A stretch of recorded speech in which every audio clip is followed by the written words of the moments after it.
De Bijbel. De Bijbel is het woord van God. Het is het geestelijk voedsel. Het is het woord des levens.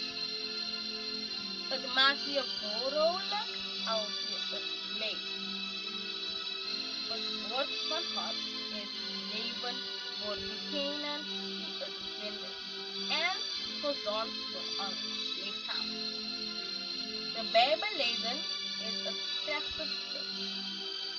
Geef je leven aan Jezus, dan krijg je begrip en houd je meer en meer van Gods woord dat in de Bijbel staat.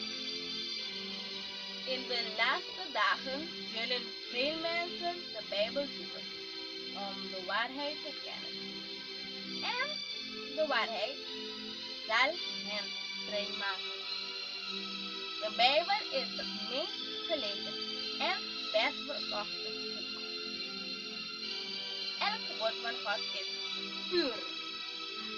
Het is een schild voor diegenen die er hun toevlucht in zoeken. Als je het leest, moedigt het je aan om vooruit te gaan in het leven. Het leert je hoe je met je vijanden moet omgaan.